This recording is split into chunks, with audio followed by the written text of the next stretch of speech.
Hi, and welcome back to Pittman's Pumpkin Patch, Pittman's Garden Patch. It is June 29th, 2014.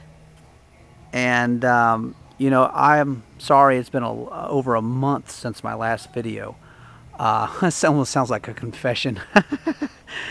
But, I have been cameraless, and so I haven't been able to do anything. And so I finally got a hold of the brother-in-law loaned me this flip cam and everything, and so I'm now able to get some of my garden stuff done. And I have a ton of things to show you over the next few days, and I'm hoping to do a lot more videos from the irrigation system that you see all the PVC white pipes throughout the garden, and the fertigation system that I bought that I'm going to be setting up here hopefully this evening, and I'll do a video on that. And just so many neat things and all the different products and everything that I'm using this year to combat the dreaded squash bug and squash vine borer and cucumber beetles and everything, So without further ado, let me do this video. Is just going to be a brief, hopefully a brief kind of overview of what's going on. I'm not going to be sharing much of my tips and tricks right now, but I will in the near future. So right here in this bed is a squash plant, and then all three plants have a straight neck squash and two crook neck squash plants, and I have a few growing on in there and everything. Everything's looking pretty good. I've been finding certain little bugs that like to lay their eggs. There's probably a better shot right in there. So I have about, looks like 4 or so growing on that plant. And let me show you on to the next thing. Like I said, I'm going to try to make this brief and quick. This whole bed here, nothing but, not pumpkins, watermelons. These are all watermelon vines. This is only 5 or 6 plants that I started on the end down there. And it took only about maybe a month for this whole thing to just get filled up. But I want to show you most of the plants. About 4 of the plants are Charleston gray variety, and I have one plant in there that's a Georgia rattlesnake variety. And I just want to show you. I threw in a couple tomato plants I had extra into here, but you can't really find them. It's hard to because of the vines and everything. Let's see, where did? Now that I want to find it, now I can't find it. There it is. There it is, right in there. Okay, see all that striping right in there, that banding? That is the Georgia rattlesnake watermelon. Okay. And I want to take you over here to show you one of the Charleston gray variety. Okay, right in there. See that right in there, and I'll try to couple of and that goes from all the way over here to all the way over here. So it's getting real good size. And that good old thumping, there you go, right? And my sister was over here earlier today, and she was like, "Oh, you got one here, you got one there." Oh, one thing you guys may or may not know about me. I was born with albinism, so I have white hair and lack of pigmentation in my skin, and it also gives me bad eyes. I can't drive a car or anything like that. But I am an elementary school teacher. Go figure that, huh? They'll let anybody through the doors nowadays. And so, like I said, I have probably about 6 or 7 that I know of right now in here, watermelons. Okay, and there was my red Russian kale and one dinosaur kale, and it took a beating for some reason. Yesterday they were all like just done, they were like death. And I gave them some compost tea last night, and hey, they're doing a lot better than what they were. Okay, you see that still have the blackberries going on around the perimeter. And I've been feeding off of blackberries, eating blackberries for a little over a month now, since about maybe late May, all through June. And there'll be some, there's still some that are still needing to ripen up, and so I'll be eating that into July. Over here, I started my bed late this year. This is, of course, one of my pumpkin patches that I'm going to do. These are all Howden pumpkins. I like that name, Howden, because it seems to go good with Halloween because you howl like a wolf, right? So, and I'm gonna, of course, gonna be putting them up here on the trellis, and if need be, I will be making a hammock out of burlap and getting some special strong rope from, you know, big box stores, Home Depot, whatnot, to support that and make a hammock. But that's for a later date. So like I said, there's some of the pumpkins. Now, again, I got a late start on it this year. Now, here's a quick thing. With the pumpkins, I've noticed that my last year's experience when I've been growing, I started late May, like May 27th or whatnot. I had, and these were 115, 120 day variety pumpkins, I had them off the vine, ripen and everything, by late August. And that just kind of like, that doesn't feel like fall Halloween to me, you know, to be having your pumpkins coming off in late August, you know. So I'm like, oh, okay, I'll start it later.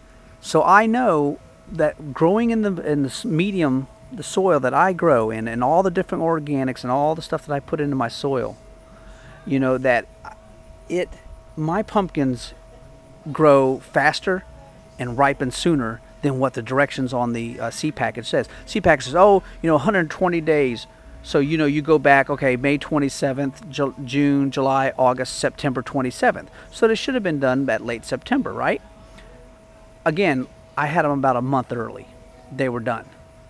So I know that I can grow mine start them later in the season and still have them closer to Halloween, you know, to give you that fall feeling, you know. So some of these germinated in about 4 days, and some, you know, I had to do a little second planting on a couple of them to get them up. And I still see that popsicle stick right there. Still waiting for a seed to come up and germinate through there, but I don't know. We'll see what happens. There's a little late bloomer there. All right, so I'm moving on. All right. Here, of course, is my only one zucchini plant that I have growing on. And there is my one zucchini in there, and it looks like it's taken. And here's the kind of the cool thing about this one. One of the products, I know I said I wasn't going to go into products, but I can't help myself. There's just so many things that's cool and interesting. My dad turned me on to this spray. It's a blossom setting spray for tomatoes and other vegetables. So, you know, a lot of times this year I haven't had a whole lot of bees and other pollinators to do the job. And the male flowers and the female flowers were not synced. You know, one was blooming one day, the others were blooming the next day, and they just, you know, so I bought that spray and everything, and it's definitely making a difference. The kind of the cool thing with this zucchini, though, the flower, it had already bloomed and the flower was already closed before I noticed it. And it was the next day after it already bloomed, and I opened up the petals and I shot that little blossoming set spray in there, and it looks like it took, because that thing is growing, you know. So hey, there's proof that you can still get it the next day. You know, I have a little bit of sunburn damage on some of these leaves here. And I was spraying one of the products last night, which is an oil base, and only spray oil-based products in the evening time. Even if the directions say you can do it in the morning time, early morning, do not do it, because the sun will come out in a couple hours or so, 3 hours, and it will cook your plants, and you will be so devastated. Do it around 7 o'clock or so in the evening. And I did that last night around 8 o'clock, and I still, a couple of my leaves got a sunburn on them anyways, but everything else survived, so I'm good with that. But more on that product later. All right, there is, you see the little flat white squash in there just beyond the pipe. Okay, that's another squash plant. It's one of those fancy names. I can't remember the name of it. It has like 4 or 5, 6 different names in the whole name of it, and it has blanc in it. So there's a white squash and has some pale green striping on it. And it looks like I'm only going to get one out of that one, and that's okay. It was just an experiment, and so that's pretty cool. I can't wait to try it. All right, on to my tomato plants. Better Boy hybrid varieties. Okay, I'm having a lot of leaf curl issues, as you can see. Look at this, totally closed up. You know, just totally wrapped up in everything. And I keep these plants well watered. They are on a timer and irrigation system to go water, you know, about for like 3 or 4 minutes every 12 hours. So watering is not an issue. And I can't find aphids on here much anymore, and I can't find any leaf rollers. So I don't know what's going on with it, you know. The leaves, you know, of course the new stuff is all nice and straight and everything. But so if anybody's got any ideas, I mean, I've been using my organic sprays that control leaf miners and leaf rollers and all that stuff. So, you know, if anybody's got any ideas, I'd greatly appreciate what's going on here. Like I said, the new growth is pretty straight, but even then you can see a little bit of cupping on the edges. So I don't know what's the deal. But I have a lot of fruit growth. It's not stunting the growth of anything, you know. And these are tomatoes I started back as seeds back in late January, early February, using the Praxis method. Praxis is a good guy to check out on YouTube. But using his method of pruning, which I actually didn't use on the tomatoes, I did on my peppers, more on that in a little bit. But I did his deep, buried my plants really deep like he suggests, and I'm telling you, I got a really good root system. I know these plants are doing great, producing a lot for me. I have been eating fresh tomatoes for, probably 3 weeks to a month now, probably a month at least. I've been eating fresh tomatoes.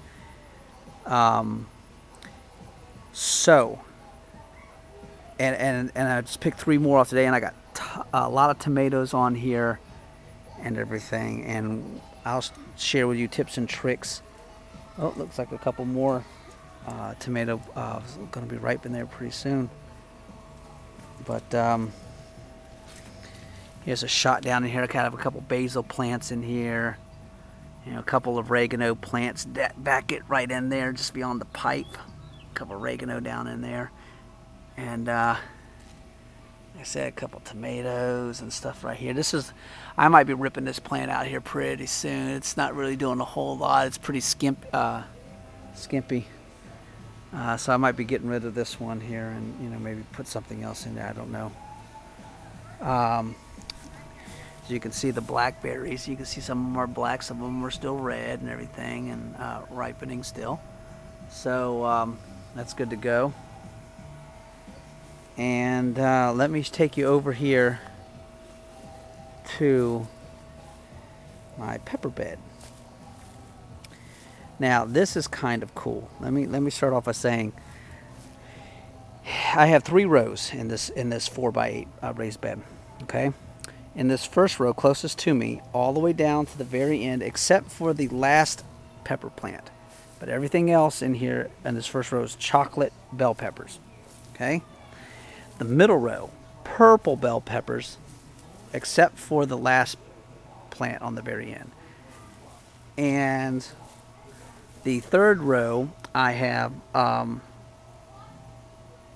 Sweet Sunrise, which is a yellowy orange bell pepper all the way except for the last 2 plants. And those last 2 plants are Biancas, which are a white bell pepper that will turn scarlet red when it is ripe. Oh, perfect timing. I wasn't planning on doing this, folks, but take a look. Huh? My irrigation system just came on, and look, it's watering my tomato plants for about a couple minutes. Okay, and this is kind of cool. So you're getting, I wasn't planning on this, but it's watering all my plants in this bed here. And this is all controlled by a ball valve if I need to. But, you know, I can also control it back at the spigot. And the line runs back, hooks it, connects to a garden hose, and it's connected back on a timer back there. Okay. And so I wasn't planning on showing this. Like I said, you can adjust it. You can turn the thing down, crank it back up. You know, and more about the irrigation system at a later time. But that's kind of cool that this came on. I forgot about that. So anyways, back to the peppers. And so look down here. I have, like I said, my peppers are going crazy. I have tons of peppers this year. These are all bell peppers, by the way. I mean, look at this. Now, this is on a chocolate bell. Look at the size of that thing. And look, I know, it's not very chocolatey. No, well, it's green right now. It's not ripened. When it ripens, it'll go to a chocolatey brown color. All right, and each plant, here's the kind of the cool thing. Each plant has, gosh, probably 6 or 7 or more peppers on each plant.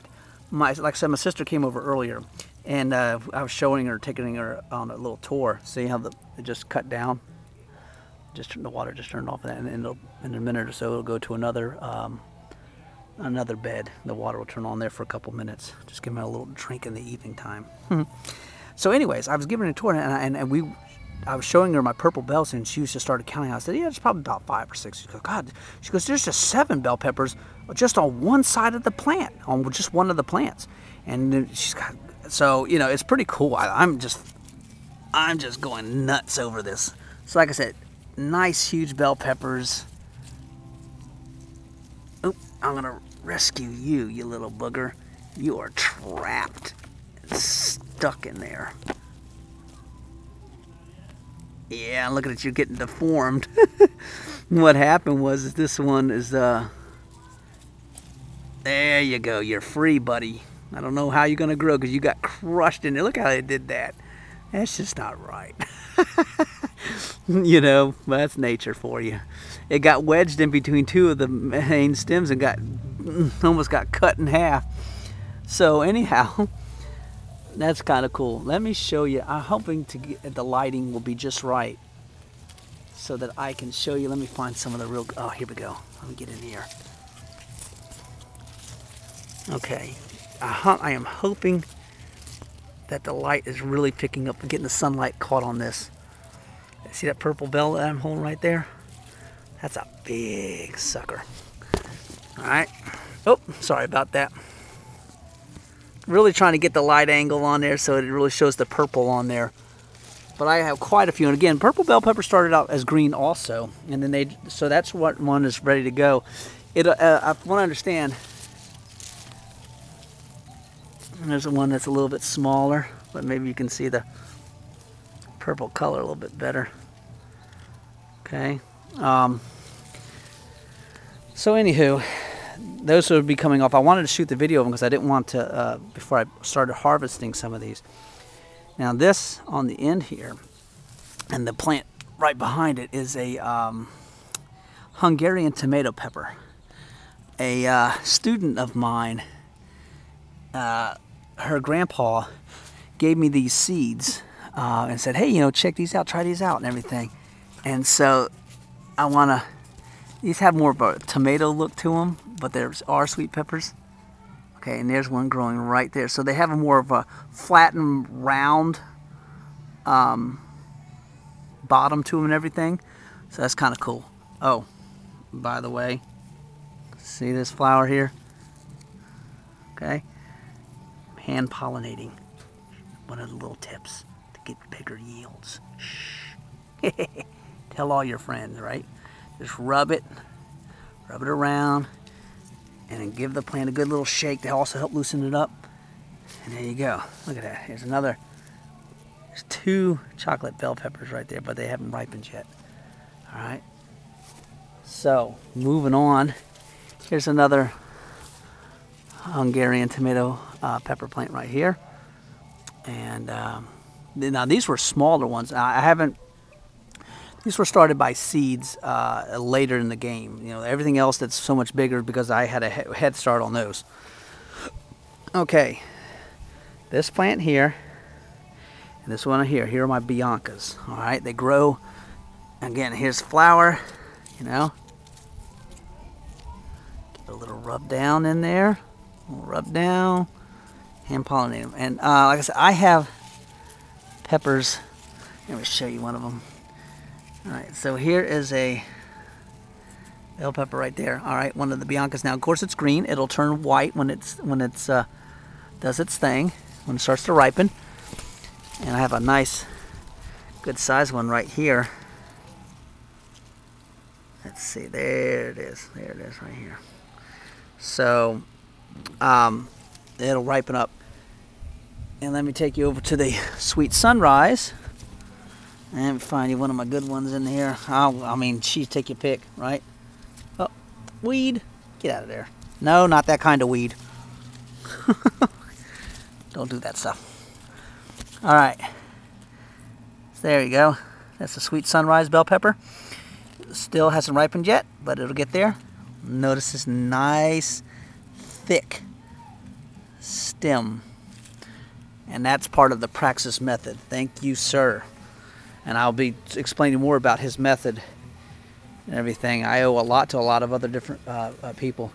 Here's the tomatoes on this side. Here are my cucumbers.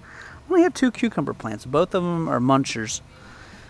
But they're doing a lot better than last year. I have cucumbers in here that my sister, yeah, you can see one right here. Very prickly right now, but they'll smoothen out. For a while there, I didn't have any cucumbers growing. I usually don't eat them. Here's another one right there. Straight in. I don't really eat cucumbers, but my daughter and wife like them, so I kind of grow a couple of them for them. You know? So, that's pretty cool. Good. I'm glad to see that these leaves seem to have survived with no sunburn. So I'm cool with that. Blueberry bushes. Production was a little bit better this year. A couple of the plants didn't really produce anything, and but they're coming to the end, and now they're putting on their new growth. Okay, so that's good. Well, and these couple beds that I have here, one there and one on the end, and I'm going to be putting some of my short vine pumpkins in there. So I won't have to worry about trellising those. And I'll be some of my short vine varieties. And they are like 90-day varieties. So I'm going to start them in early to mid-July. And that way they'll be ready by Halloween too. I mean, just, you know, just showing you things around. I'll talk about that little trap thing over there. You see the white, yellow, and green little device hanging on the trellis above the pumpkin? That's my squash vine borer trap. It works pretty darn good. I mean, it doesn't catch everything, but it definitely knocks down their numbers, and it's definitely a weapon to have in your arsenal. Trust me, and I'll talk more about that when I go to do a video on my, different products and things that I'm using. All right, so from Pittman's Pumpkin Patch, Pittman's Garden Patch. I'm signing off, and thank you for subscribing, and hopefully sooner in the future, in the near future, I'll be able to get out from behind the camera. That may not be necessarily a good thing. So, and oh, I didn't even show you the front yard, did I? Real quick. The front yard, yeah. Because you guys have, those who've been watching for a while, have seen my, I got that bell pepper, California Wonder bell pepper plant that's in the 5-gallon bucket that I started last August. Oh, nice cool breeze. They say it's going to get down to around 65 or so degrees tonight. Good Lord Almighty. All right, so here is my bell pepper plant from back in August in the 5-gallon bucket. And I have been eating off of this thing, picking and harvesting bell peppers for about 3 weeks or so. And, I still got oodles and oodles of bell peppers growing on this thing, And it's been producing crazy. And it's gotten so top heavy, the whole thing is leaned over. And, look at that, even a bell pepper down there at the bottom. And so, couple Egyptian spinach plants, very, very, very nutritious, even more than the kale. I owe that to John Kohler. I got a Japanese beetle problem, though. My sister pointed out, she said, oh, your Japanese beetles are all over this thing and they're eating it up. So I gotta get something to take care of them. I have peppermint that didn't really taste all that pepperminty to me, so but I kind of held on to it. And then I ordered from a different company, and they said, oh yes, this is the real deal, and everything. So here's supposedly the real deal for spearmint. And this one I haven't transplanted out yet. I need to. Is supposedly the real deal for peppermint, and it actually does have a good smell and flavor to it. And this is another peppermint plant, but it's a patty mint variety. You know, so I need to get a couple more containers and put them in. All right. So, anyways, that's all from Pittman's Pumpkin Patch, Pittman's Garden Patch for now, and I will be doing other videos here on the different products that I have been using this year, and the irrigation system and the fertigation system I'm going to be installing hopefully this evening. So stay tuned for that, and thank you for subscribing, and please tell your friends and tune in. All right, have a good one.